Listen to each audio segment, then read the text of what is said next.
My name's Reva. I'm a liver transplant recipient. I'm a liver cancer survivor, and I'm also a liver health advocate. It's October, which means it's Liver Cancers Awareness Month.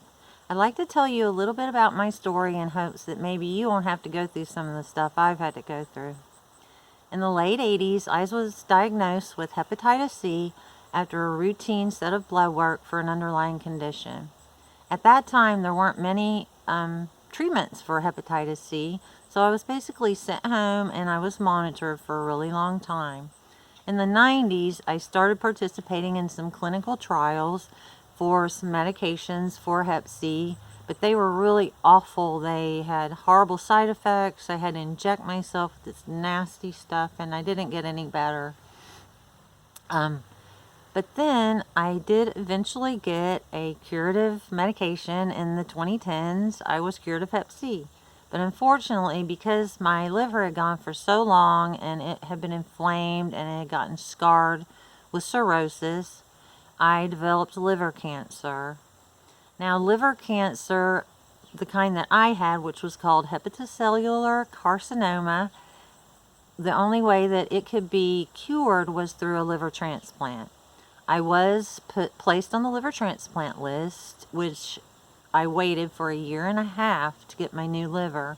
Meanwhile, we kept my tumors shrunk through chemo and radiation in order so that I would qualify for the transplant, because if your tumors get to a certain size, you're no longer qualified to even receive a transplant. But luckily for me, I did receive my transplant.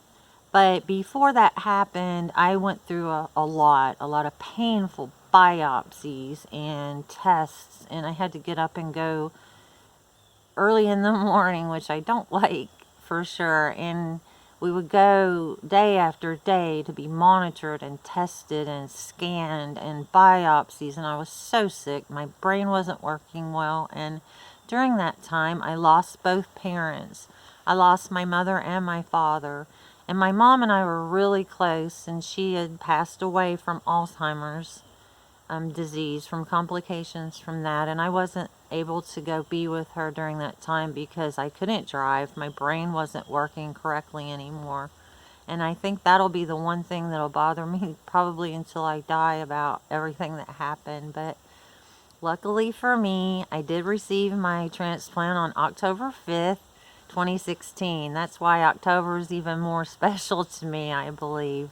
And I would like to share with you some events that are going on this month. The Global Liver Institute, which this video is supported by, is having their October is for Livers campaign.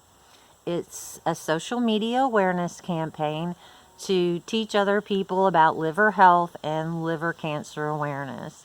If you'd like to get more involved with your liver health and with liver cancer awareness, please go to globalliver.org and please get involved in our October is for Livers campaign. I don't want anyone to ever have to go through liver cancer. It's a horrible, horrible disease, and you don't have to go through that like I did. Thank you.